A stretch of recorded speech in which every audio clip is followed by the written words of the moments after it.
Hi hello friends, welcome to CET fighters YouTube channel. ನೀವೇನಾದರೂ ಇದೇ ಮೊದಲ ಬಾರಿಗೆ ನಮ್ಮ ಚಾನಲನ್ನು ನೋಡ್ತಾ ಇದ್ದರೆ ಆದಷ್ಟು ಚಾನಲ್ಗೆ ಸಬ್ಸ್ಕ್ರೈಬ್ ಮಾಡಿಕೊಂಡು ಪಕ್ಕದಲ್ಲಿರುವಂಥ ಬೆಲ್ ಐಕಾನ್ನ ಆಲ್ ಅಂತ ಹೊತ್ಕೊಳ್ಳಿ.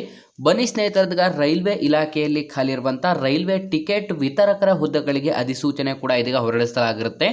ಆಸಕ್ತ ಮತ್ತು ಅರ್ಹ ಅಭ್ಯರ್ಥಿಗಳು ಯಾವ ರೀತಿ ಅರ್ಜಿಯನ್ನು ಸಲ್ಲಿಸೋದು ಅಂತ ಈ ಒಂದು ವಿಡಿಯೋದಲ್ಲಿ ಕಂಪ್ಲೀಟ್ ಆಗಿ ಮಾಹಿತಿಯನ್ನು ತಿಳಿಸ್ಕೊಡ್ತೇನೆ. ವಿದ್ಯಾರ್ಥಿಗಳು ವಿಡಿಯೋನ ಸ್ಕಿಪ್ ಮಾಡದೆ ಕೊನೆವರೆಗೂ ನೋಡಿ.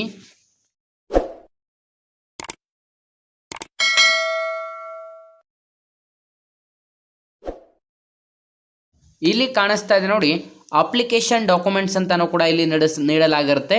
ಇಲ್ಲಿ officers division commercial manager Bengaluru ಇವರಿಂದ ಅಂತಂದರೆ ಸೌತ್ ವೆಸ್ಟರ್ನ್ ರೈಲ್ವೆ ಇಂದ ಅಧಿಕೃತವಾಗಿ ಇದೀಗ 10/7/2024 ಈ ಒಂದು ಅಧಿಸೂಚನೆ ಕೂಡ ಪ್ರಕಟವಾಗಿದ್ದು, ನೀವು ಗಮನಿಸ್ತಾ ಇರ್ಬೋದು ಈ ಒಂದು ಹುದ್ದೆಗಳು ಕಂಪ್ಲೀಟಾಗಿ ರೈಲ್ವೆ ಇಲಾಖೆಯಲ್ಲಿ ನಿಮಗೆ ATM ಮಿಷಿನಿಂದ ಟಿಕೆಟ್ ವಿತರಣೆ ಮಾಡ್ತಾರಲ್ಲ ಆ ಒಂದು ಹುದ್ದೆಗಳಿಗೆ ಇದೀಗ ಅಧಿಸೂಚನೆಯನ್ನು ಹೊರಡಿಸಲಾಗಿರುತ್ತೆ. ರೈಲ್ವೆ ಟಿಕೆಟ್ ವಿತರಕರು ATM ಮೂಲಕ ಅಂತಂದರೆ ATM ಇರುವಂಥ ಅಲ್ಲಿರುವಂಥ ಅದರ ಮುಖಾಂತರ ನಿಮಗೆ ಟಿಕೆಟ್ ವಿತರಣೆ ಮಾಡುವಂಥ ಒಂದು ಹುದ್ದೆಗಳಿಗೆ ಇದೀಗ ಅಧಿಸೂಚನೆಯನ್ನು ಹೊರಡಿಸಲಾಗಿದೆ ಸೌತ್ ವೆಸ್ಟರ್ನ್ ರೈಲ್ವೆಯಿಂದ. ಅಂತಂದರೆ ಸ್ನೇಹಿತರೆ, ಹುಬ್ಬಳ್ಳಿಯಿಂದ ನಮ್ಮ ಬೆಂಗಳೂರಿನವರೆಗೆ ಇರುವಂಥ ಎಲ್ಲ ಒಂದು ರೈಲ್ವೆ ಸ್ಟೇಷನ್ಸ್ಗಳಲ್ಲಿ ನಿಮಗೆ ನೇಮಕಾತಿಯನ್ನು ಮಾಡಿಕೊಳ್ಳಲಾಗುತ್ತದೆ. ಇಲ್ಲಿ ನಿಮಗೆ ನೀಡಲಾಗಿದೆ ನೋಡಿ ಸ್ನೇಹಿತರೆ, ಕಂಪ್ಲೀಟಾಗಿ YPR ಅಂತಂದರೆ ಯಶವಂತಪುರ ಅಂತ ಈ ರೀತಿಯಾಗಿ ಕಂಪ್ಲೀಟಾಗಿ ನೀವು ಆ ಒಂದು ರೈಲ್ವೆ ಸ್ಟೇಷನ್ನ ಒಂದು ಕೋಡನ್ನು ತಿಳ್ಕೊಬೇಕಾಗಿರುತ್ತೆ. ಅಲ್ಲಿ ಖಾಲಿರುವಂಥ ವೇಕೆನ್ಸೀಸ್ಗಳನ್ನು ನೀವು ನೋಡ್ಕೋಬೋದು. ಬೆಂಗಳೂರು ಮೆಜೆಸ್ಟಿಕ್ಕಲ್ಲಿ 16 ಹುದ್ದೆಗಳಿರುತ್ತೆ. ಈ ರೀತಿ ಕಂಪ್ಲೀಟಾಗಿ ನೀವು ಯಾವ ಒಂದು ರೈಲ್ವೆ ಸ್ಟೇಷನ್ಸ್ಗಳಲ್ಲಿ ಎಷ್ಟು ಹುದ್ದೆಗಳು ಖಾಲಿ ಇದೆ ಅಂತ ಕಂಪ್ಲೀಟಾಗಿ ಚೆಕ್ ಮಾಡ್ಕೊಳ್ಳಿ. ಒಟ್ಟು 87 ಹುದ್ದೆಗಳಿಗೆ ಅಧಿಸೂಚನೆ ಹೊರಡಿಸಲಾಗಿರುತ್ತೆ.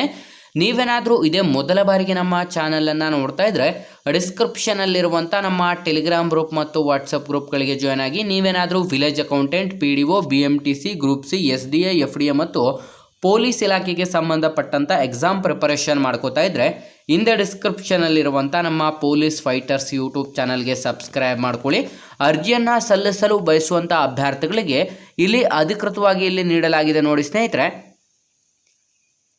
20/8/2024 ಒಳಗಾಗಿ ಅಪ್ಲಿಕೇಶನ್ನ ನೀವು ಆನ್ಲೈನ್ನ ಮುಖಾಂತರ ಅರ್ಜಿಗಳನ್ನು ಸಲ್ಲಿಸಬೇಕಾಗಿರುತ್ತೆ ಸ್ನೇಹಿತರೆ. ಈ ಒಂದು ಅಫಿಷಿಯಲ್ ಆದಂಥ ವೆಬ್ಸೈಟ್ ಲಿಂಕನ್ನು ಕೂಡ ನಾನು ಡಿಸ್ಕ್ರಿಪ್ಷನ್ ಬಾಕ್ಸಲ್ಲಿ ಕೊಟ್ಟಿರ್ತೇನೆ. ಈಗ ಆಲ್ರೆಡಿ ಅಪ್ಲಿಕೇಶನ್ಸ್ಗಳು ಸ್ಟಾರ್ಟ್ ಆಗಿದ್ದು 20/8/2024 ಕೊನೆಯ ದಿನಾಂಕವಾಗಿರುತ್ತದೆ. ಹಾಗಾಗಿ ವಿದ್ಯಾರ್ಥಿಗಳು ಕಂಪ್ಲೀಟಾಗಿ ಆನ್ಲೈನ್ನ ಮುಖಾಂತರ ಅರ್ಜಿಗಳನ್ನು ಸಲ್ಲಿಸಿ.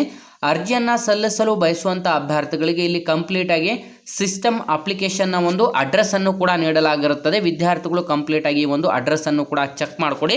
ಮತ್ತು ಎಲಿಜಿಬಲ್ ಕ್ರೈಟೇರಿಯಾವನ್ನು ನೋಡಿದ್ರೆ ವಿದ್ಯಾರ್ಥಿಗಳಿಗೆ ಇಲ್ಲಿ ಅಂತಂದರೆ ಆ ಒಂದು ರೈಲ್ವೆ ಇಲಾಖೆಯಲ್ಲಿ ಕೆಲಸ ಮಾಡಿ ರಿಟೈರ್ಡ್ ಆದಂಥ ವಿದ್ಯಾರ್ಥಿಗಳಿಗೆ ಅಂತಂದರೆ ಅಂತಹ ಎಂಪ್ಲಾಯೀಸ್ಗಳಿಗೇ ಸಪ್ರೇಟ್ ನೇಮಕಾತಿ, ಮತ್ತು ಅದನ್ನು ಹೊರತುಪಡಿಸಿ ಜನರಲ್ ಪಬ್ಲಿಕ್ಸ್ಗೆ ಯಾವ ರೀತಿ ನೇಮಕಾತಿಯನ್ನು ಮಾಡಿಕೊಳ್ಳಲಾಗುತ್ತದೆ ಅಂತಂದರೆ ಕಂಪ್ಲೀಟಾಗಿ ನೀವು SSLCಯನ್ನು ಮುಗಿಸಿರಬೇಕಾಗುತ್ತೆ, 10ನೇ ತರಗತಿಯನ್ನು ಮುಗಿಸಿರುವಂಥ ಒಂದು ಮಾಸ್ ಕಾರ್ಡನ್ನು ಹೊಂದಿರಬೇಕಾಗುತ್ತೆ. ಅದು ಕಂಪ್ಲೀಟಾಗಿ ನೀವು ಗವರ್ಮೆಂಟ್ ಆಥರೈಸ್ಡ್ KSEEB ಅಂತಾರೆ, ಕರ್ನಾಟಕ KSEEB ನಮ್ಮ ಕರ್ನಾಟಕ ಸೆಕೆಂಡರಿ ಸ್ಕೂಲ್ ಎಕ್ಸಾಮಿನೇಷನ್ ಬೋರ್ಡಿಂದ ನೀವು ಈ ಒಂದು SSLCಯನ್ನು ಮುಗಿಸಿದ್ರೆ ಮಾತ್ರ ಎಲಿಜಿಬಲ್ ಆಗ್ತೀರಾ ಅಂತಲೂ ಕೂಡ ತಿಳಿಸಲಾಗಿರುತ್ತೆ.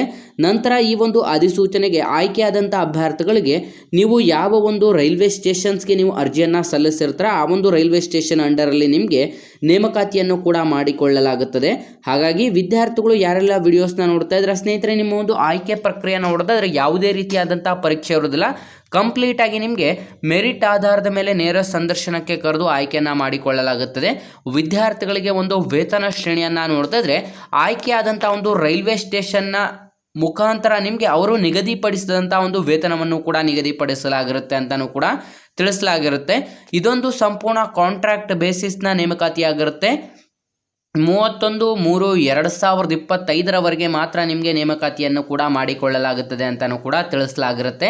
ಹಾಗಾಗಿ ವಿದ್ಯಾರ್ಥಿಗಳಿಗೆ ನಾನು ಡಿಸ್ಕ್ರಿಪ್ಷನ್ ಬಾಕ್ಸಲ್ಲಿ ಅಫಿಷಿಯಲ್ ಆದಂಥ ಒಂದು ವೆಬ್ಸೈಟ್ ಲಿಂಕನ್ನು ಕೂಡ ಕೊಟ್ಟಿರ್ತೇನೆ. ಇಲ್ಲಿ ಕಾಣಿಸ್ತಾ ಇದೆ ನೋಡಿ ಸ್ನೇಹಿತರೆ, ಈ ಒಂದು ಅಪ್ಲಿಕೇಶನ್ ಫಾರ್ಮನ್ನು ಕಂಪ್ಲೀಟಾಗಿ ನೀವು ಫಿಲ್ ಮಾಡಿಬಿಟ್ಟು ಬ್ಲಾಕ್ ಲೆಟರ್ಸಲ್ಲಿ ಅಂತಂದರೆ ಕ್ಯಾಪಿಟಲ್ ಲೆಟರ್ಸಲ್ಲಿ ಫಿಲ್ ಮಾಡಿಬಿಟ್ಟು ಈ ಒಂದು ಅಪ್ಲಿಕೇಶನ್ ಫಾರ್ಮನ್ನು ನೀವು ಅರ್ಜಿಯನ್ನು ಸಲ್ಲಿಸಬೇಕಾಗಿರುತ್ತೆ. ಇದು ರಿಟೈರ್ಮೆಂಟ್ ಆದಂಥ ವಿದ್ಯಾರ್ಥಿಗಳ ಒಂದು ಅಂತಂದರೆ ರಿಟೈರ್ಮೆಂಟ್ ಎಂಪ್ಲಾಯಿನ ಒಂದು ಅಪ್ಲಿಕೇಶನ್ ಆಗಿರುತ್ತೆ.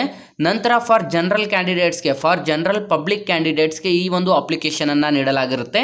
ಸ್ನೇಹಿತರೆ, ನಾನು ಡಿಸ್ಕ್ರಿಪ್ಷನ್ ಬಾಕ್ಸಲ್ಲಿ ಅಪ್ಲಿಕೇಶನ್ ಲಿಂಕನ್ನು ಕೂಡ ಕೊಟ್ಟಿರ್ತೇನೆ. ವಿದ್ಯಾರ್ಥಿಗಳು ನೀವು ತುಂಬ ಜನ ಏನು ಮಾಡ್ತಾರೆ ಅಂತಂದರೆ ಡಿಸ್ಕ್ರಿಪ್ಷನ್ ಬಾಕ್ಸ್ ಯಾವುದು ಅಂತ ನೀವು ಚೆಕ್ ಮಾಡಿದ್ರೆ ಅಂತಂದರೆ ಅಪ್ಲಿಕೇಶನ್ ಲಿಂಕ್ ಹಾಕಿದ್ದೀನೋ ಇಲ್ಲೋ ಅಂತ ಚೆಕ್ ಮಾಡಿದ್ರೆ ನಮಗೆ ಮೆಸೇಜ್ ಮಾಡ್ತಾ ಇರ್ತಾರೆ. ಸ್ನೇಹಿತರೆ, ನೀವು ಡಿಸ್ಕ್ರಿಪ್ಷನ್ ಬಾಕ್ಸ್ ಚೆಕ್ ಮಾಡಬೇಕಾದ್ರೆ ಅಲ್ಲಿ ಮೋರ್ ಅಂತ ಇರುತ್ತೆ. ಆ ಮೋರ್ನ ಮೇಲೆ ಕ್ಲಿಕ್ ಮಾಡಿದ್ರೆ ಅಪ್ಲೈ ನೌ ಅಥವಾ ಚೆಕ್ ನೌ ಅಂತ ನಾವು ಲಿಂಕನ್ನು ಹಾಕಿರ್ತೀವಿ. ಆ ಲಿಂಕ್ನ ಮೇಲೆ ಕ್ಲಿಕ್ ಮಾಡಿ ಡೌನ್ಲೋಡ್ ಮಾಡಿಕೊಂಡು ಪ್ರಿಂಟೌಟನ್ನು ತೆಗೆಸಿ ಈ ಒಂದು ಅಪ್ಲಿಕೇಶನ್ ಫಾರ್ಮನ್ನು ಕಂಪ್ಲೀಟಾಗಿ ಫಿಲ್ ಮಾಡಿಬಿಟ್ಟು ಈ ಒಂದು ಇಲ್ಲಿ ಅವರು ನೀಡಿರುವಂಥ ಅಡ್ರೆಸ್ಗೆ ಅಪ್ಲಿಕೇಶನ್ ಫಾರ್ಮನ್ನು ಸೆಂಡ್ ಮಾಡಬೇಕಾಗಿರುತ್ತೆ.